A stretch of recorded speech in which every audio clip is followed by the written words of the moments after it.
You better believe it, Jamaica is rising to the top of the list of investment destinations.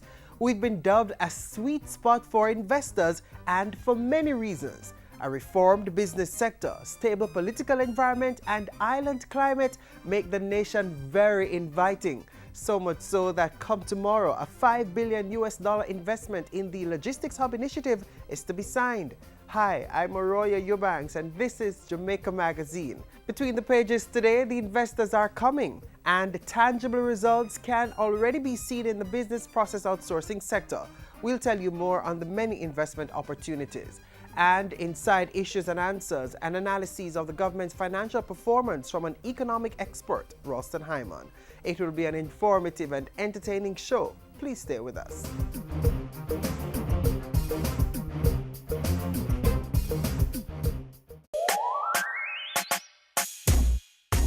It's camera, action. Get ready for Jamaica Film Festival 2015. From July 7 to 11, venues across the corporate area will be showcasing the historic, dramatic, comedic, and animated sides of Jamaica. More than 300 minutes of showtime, some 15 films, 4 days of experiencing the talents of local actors, scriptwriters, and directors. Gear up as international film investors invade the country to watch Jamaica. For more on Jamaica Film Festival 2015, contact Jamaica Promotions Corporation JAMPRO by phone or email. When it comes to the government's fiscal performance, so many highfalutin words are being flaunted. But what's important is how the government is managing the country's finances and how that translates to employment opportunities and social infrastructure. Next, a repeat of a previously broadcast interview with noted financial analyst Ralston Hyman. He explains it all.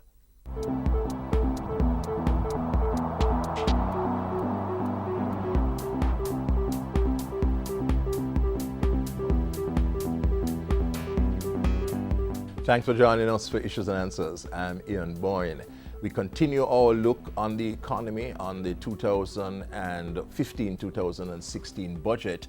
And we have with us today the country's preeminent financial journalist, Ralston Hyman. We thank you for your company. Ralston, good to have you on the Thank you very much, program. Yeah, man. Ralston, first, there's a lot of talk about growth and a lot of questioning as to where is the government's growth strategy.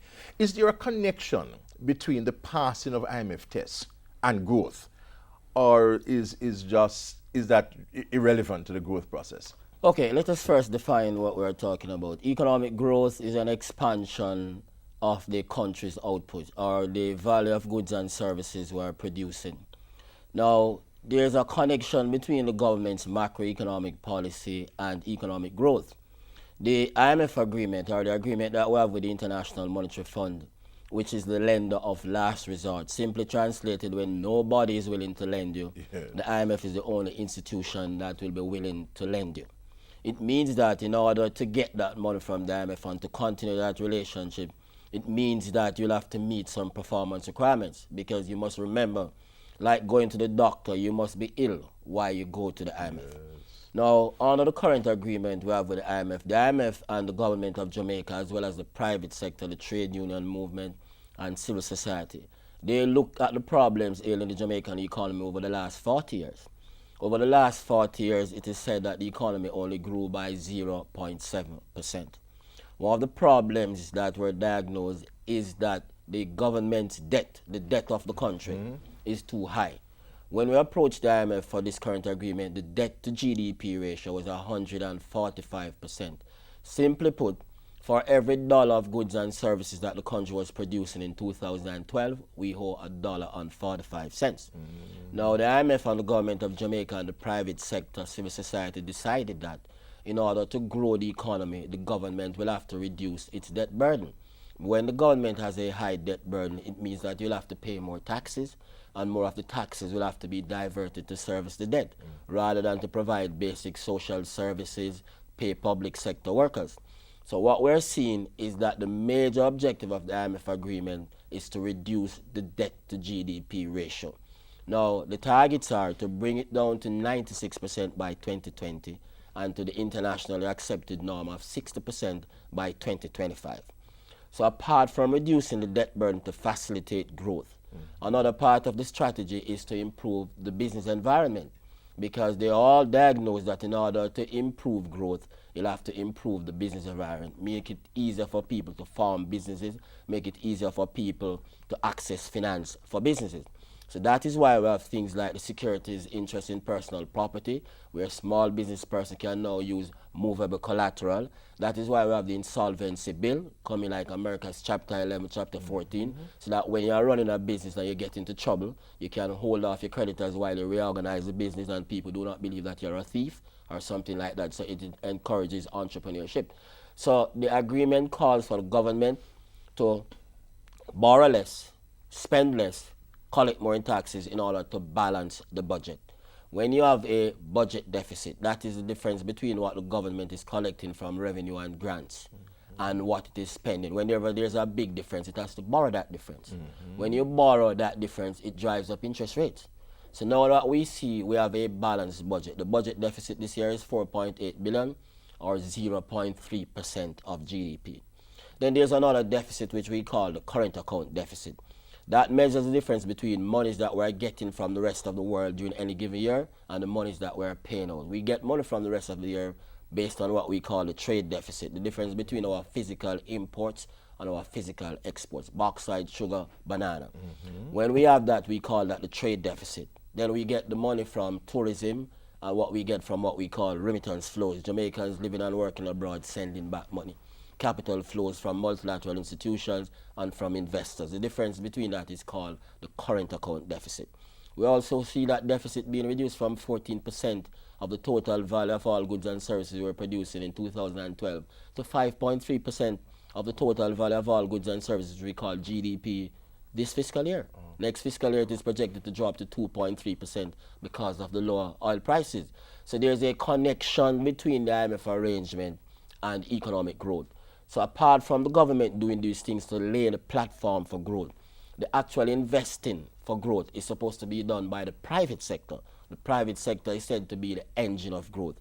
So the government's job is to lay the foundation for growth by reducing its heavy borrowing, keeping interest rates low, and improving the business environment, making it easier for you to pay your taxes, making it easier for you to form a business, making it easier for entrepreneurs to access capital, reducing the cost of energy.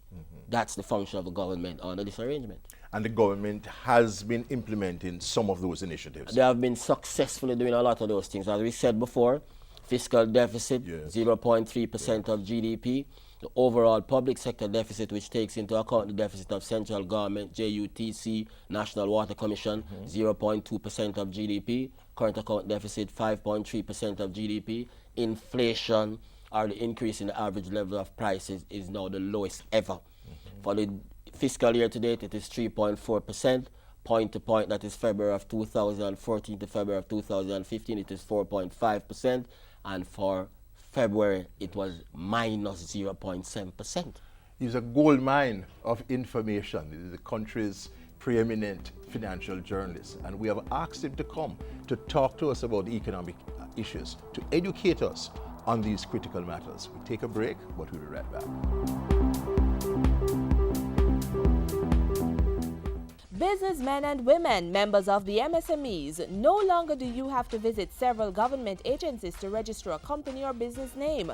Visit the COJ. They are willing and prepared to assist you in filling out the new business registration form, more commonly known as the super form. The overwhelming response from the majority of our customers is, why did this take so long to happen?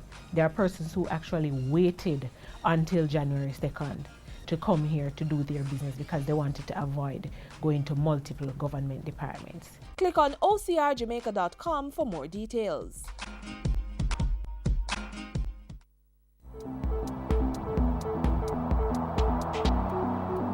Welcome back. We're talking economic issues. We have with us financial analyst Ralston Hyman. Ralston, there are people saying that yes, the government is passing the IMF test, but what about the people's test? Is there a connection between the IMF test and the people's test? Yes, there's a connection between the IMF test and the people's test. If you don't pass the IMF test, you can't pass the people's test. And here's why. The IMF provides money for balance of payment support. In other words, the IMF provides money to help the country to pay its bills internationally. But an arrangement with the IMF also provides money from the World Bank, which lends money directly to the government of Jamaica to build schools, to build roads, to build hospitals, as well as money from the Inter-American Development Bank, which is used for policy-based loans. It also paves the way for grants from the European Union, which is used for all kinds of things, poverty reduction, crime programs. fighting, and all of those things.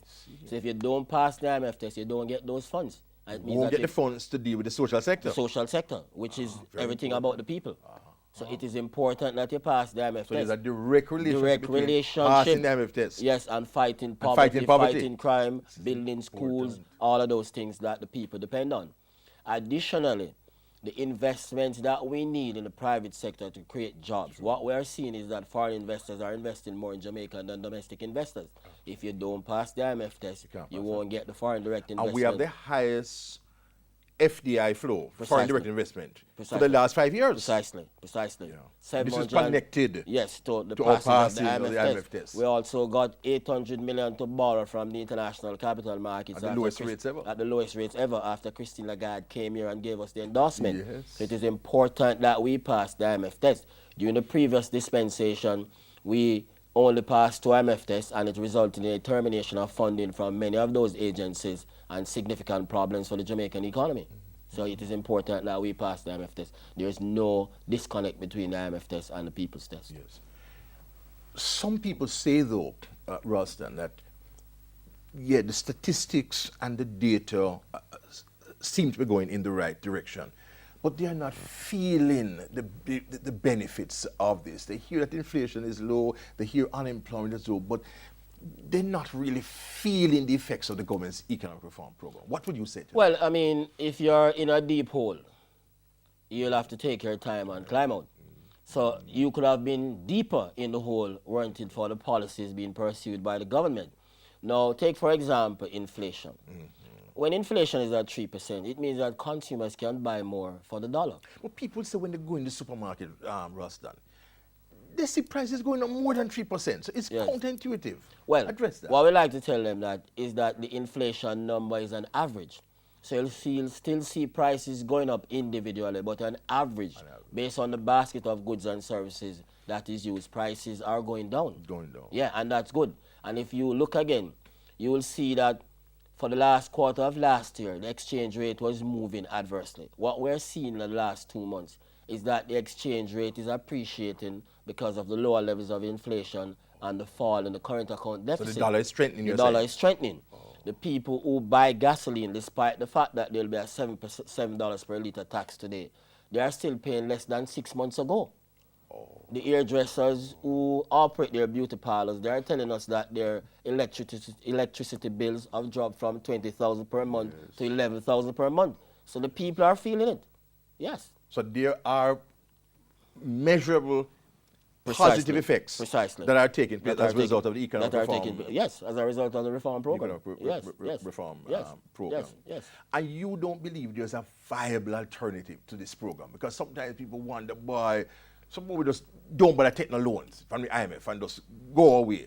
Tell the IMF to, Well, I mean, if we're prepared for the outages and the shortages and the social unrest, then we can always do that. But that's the alternative to them. Yeah, there's no viable alternative to the policies that we're pursuing right now. But if we decide our mind that we wanted to see some outages and shortages and confusion and social unrest, then we can take that route. Yes. Yeah. Because the IMF as a lender of Last resort. Without the IMF agreement, the country would shut down because you won't get any money from the World Bank, the IDB, the European Union. Investors will be looking elsewhere and not Jamaica. So we must decide. And once the international credit rating agencies downgrade us, investors are not going to be looking to us. There will be a run on the dollar. Nobody would know where the dollar would end up. Interest rates would skyrocket. You follow me? Inflation would accelerate, and there will be social unrest. Address those who say, well, we need more stimulus. The government needs to do more, provide more stimulus to the economy. Well, the stimulus that we need is more private sector investments. The government is in no position to provide fiscal stimulus. The government is no position? No position because of the high debt burden.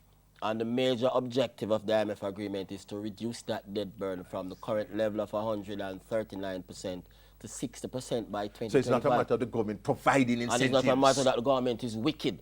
The government is just not in a fiscal position to do that. Just as simple as that. If we had a debt to GDP ratio of 60% or 70%, then we would have been in a better position to do that.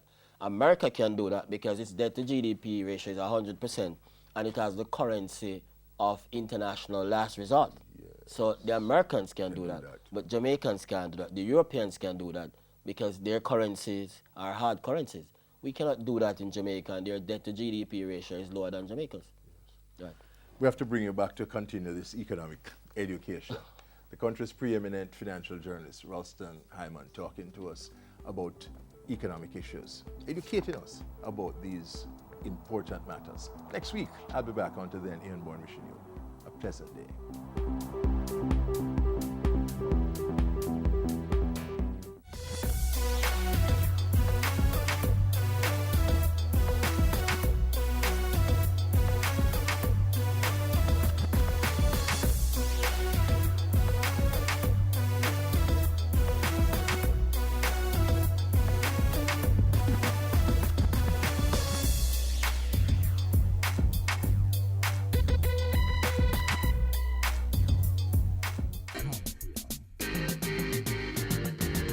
Stand up and get in the race. I can become the master of my destiny. Step up your stride, make we work like a harder. Do it like Veronica, more than a supper.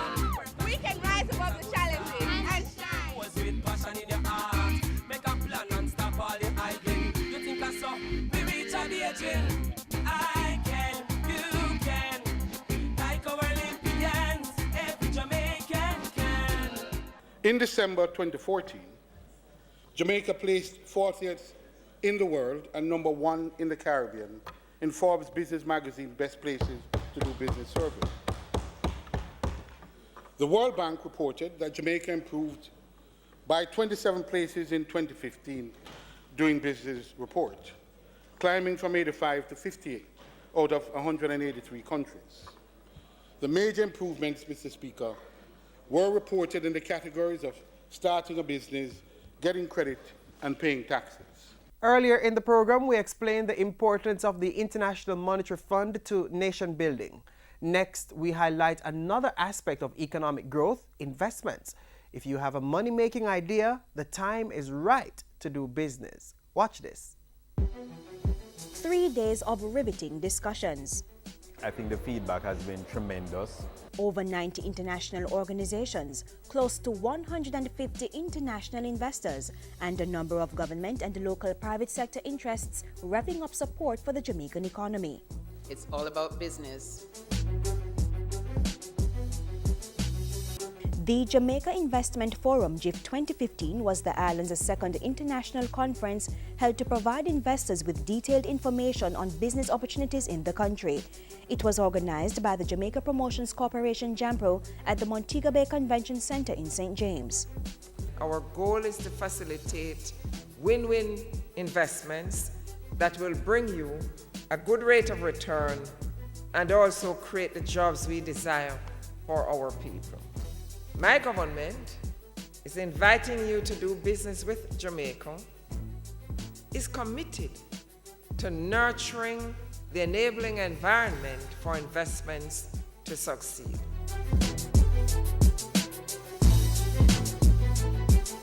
We had over 160 business meetings, and that's a new feature which we didn't have in the first iteration, and that is because we wanted to make sure that business got done. So what came out of the conference? Well, in addition to one-on-one discussions, during the breakout sessions, participants were given a detailed account of the investment sectors being targeted, like logistics. We realized our ambitions of becoming the logistics hub of the Americas and the fourth pillar in the global trading system. Agriculture. The import bill in and of itself provides huge opportunities for investment, and there are other areas that we need to look into. Manufacturing. We're seeing real expansion now into electrical, electronics, printing, packaging, and paper. Certainly big opportunities. You can bring in the raw material and go through the conversion process. Tourism. With JAMPRO's health and wellness tourism strategy, there's an opportunity to not only focus on building the healthcare infrastructure, but also to look at service development. Business process outsourcing. The most important aspect of this industry is the human component, and this is where we believe we have a tremendous strength. And international financial services. Jamaica is well positioned to leverage our reputation as a well-resourced and a transparent jurisdiction. We are in compliance with all the international standards on money laundering and on tax transparency at the moment. Investment comes from confidence, and I can tell you that we have major investment going on in our plants now, all around driving efficiency, how we're going to be competitive on a global basis.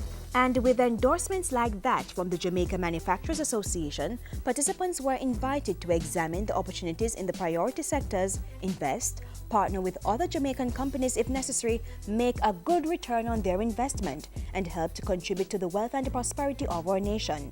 The talks have borne fruit. I believe that we have, to use a baseball term, hit a home run, or in cricket, a six. There are two hotel projects which I feel, even at this early stage, fairly certain will happen over the next 2 to 3 years. And people need to understand that it does take that time for it to unfold. What we're going to do is we're not going to just give an infrastructure for BPO. We're going to provide world-class BPO infrastructure along with complementary services at cybersecurity, technology-driven healthcare, and we're also focusing on telemedicine. We have again had very strong interest in the BPO sector, and we see a number of seats, as we say, coming out of it, and a lot of new players moving in, and we think that there will be some expansion in that area.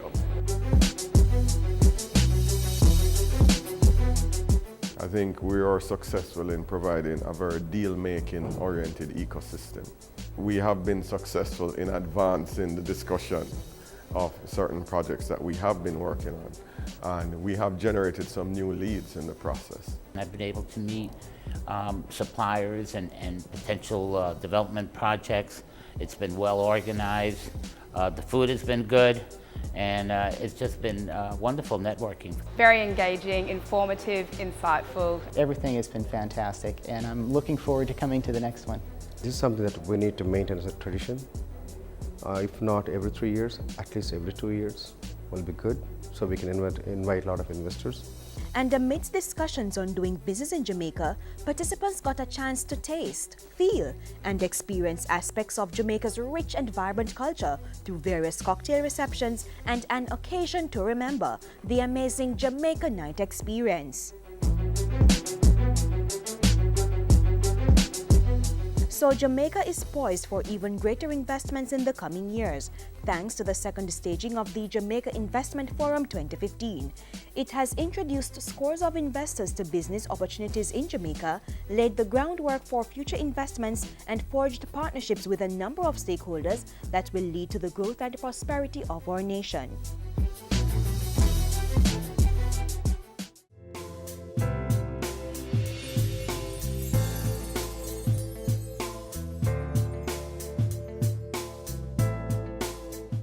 Measles, mumps, and rubella are potentially dangerous childhood diseases. Parents, ensure your children get the MMR vaccine to protect them. The first shot should be given when children are between 12 and 15 months old, and another before they start school. Women of childbearing age should also ensure they get the MMR vaccine, as they could transmit dangerous conditions to their children if infected while pregnant. To know more, visit your nearest clinic or health center or contact the Ministry of Health.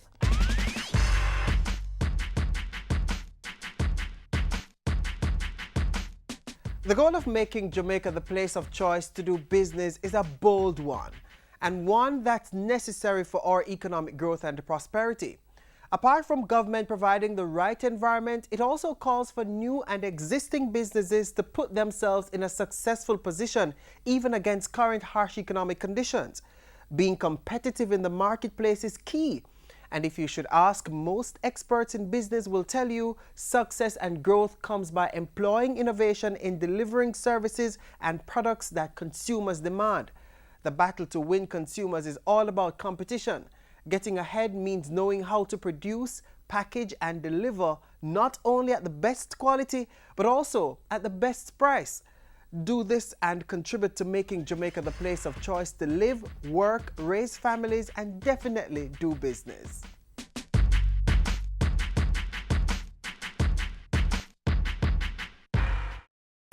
It's a new beginning. New day is dawning. It's time to arise.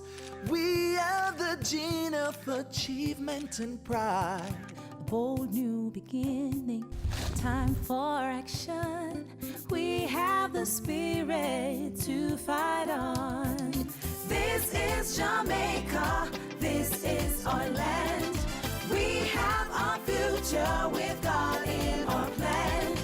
We'll play our part building this great nation. This is Jamaica. This is our land. Let us make every effort to forge unity and resolve to work hard for our prosperity. Leaving our children a legacy of hope. Breaking the shackles and smashing the yoke. This is Jamaica. This is our land. We have our future with God in our plan. We'll play our part building this great nation. This is Jamaica. This Let me hear the children say. This is Jamaica. This is our land. We have our future with God in our plan. We'll play our part building this great nation. This is Jamaica. Come on, everybody, let's sing. This is Jamaica. This is our land. We have our future with God in our plan. We'll play our part building this great nation. This is Jamaica. This is our land. Jamaica, together we can.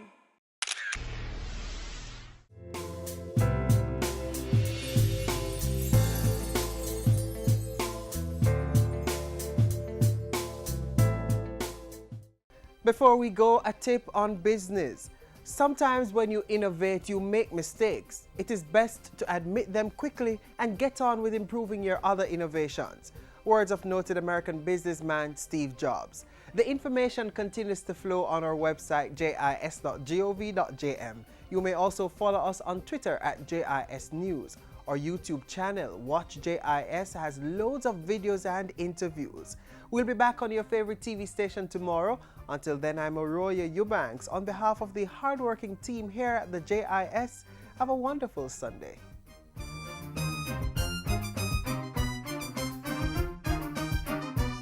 This has been a production of the Jamaica Information Service, the voice of Jamaica.